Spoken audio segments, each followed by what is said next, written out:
I watched Babel,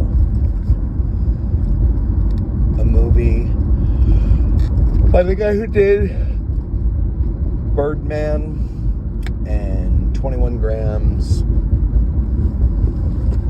I can't remember how to say his full name, but Inarritu, I think is how you say his name. And it's a well done movie. It's this movie that's segues between all these different interlocking stories. I think there are 4 stories. One is in Morocco, and it involves a guy who gets a gun, and his kids experiment with the gun, and they are sort of shooting, and they hit a bus, and they injure somebody who's in the bus. Happens to be an American tourist. So that's one part. Then another one is in Japan. There's this girl who is deaf, and I don't know what her deal is, but well, she's going through a lot. Her mom had died. She's sort of acting out in a strange way, and she's trying to meet someone and can't meet a boy.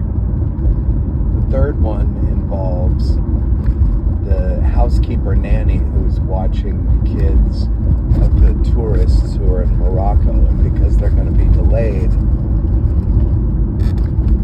she decides to take those kids to Tijuana for a family event, like maybe someone's wedding or something, her nephew, a family member's wedding.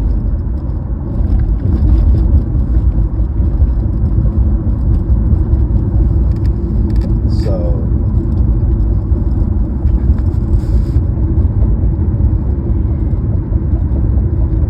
is there another setting? I guess those are the main 3 interlocking stories. But I guess one story is the story of the kids in Morocco. The other story is the story of the adults, which is Brad Pitt and Kate Blanchett. And it's really well done. I like it. But I read some criticism that there's not enough there. Like, if some of these people would have made better decisions, they would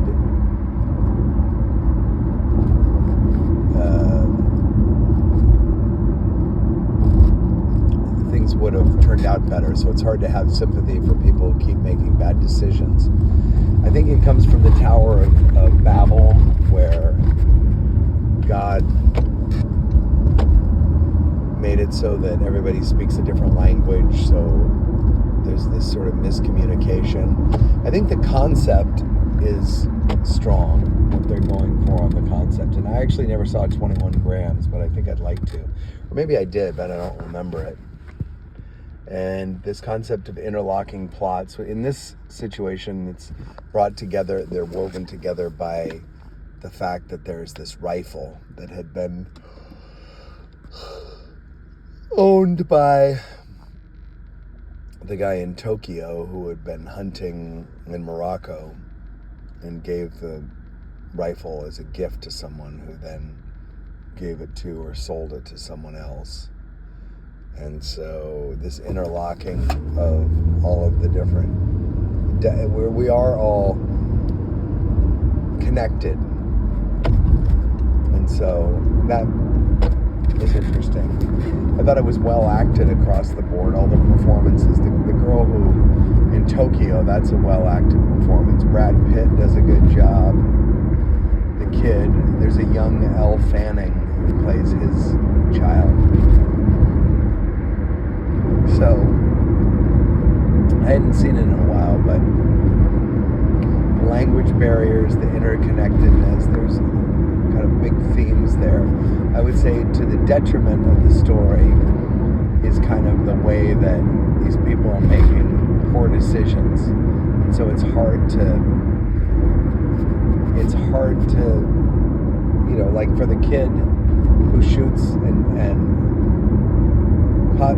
there's a chance he's going to murder. There's a chance he's not murder. There's a chance he's going to kill the person he's shooting at. But he shoots at a bus. Like, it's hard to have sympathy for even a child who should know what a weapon does. You don't point it at a bus full of people. So it's hard to have sympathy there. And then for the housekeeper who takes the kids to Tijuana and then runs into problems when she has to take them back into the United States, it's like, that's a pretty risky thing to do with a couple of children. So that one is hard to relate to on some level. And then the character of the deaf girl, it's hard to relate to her on some level because she's making poor decisions. So, well acted, well filmed. The poetry that comes through in the scenes is impressive. But the actual story is hard to follow, hard to believe at times. That's Babel.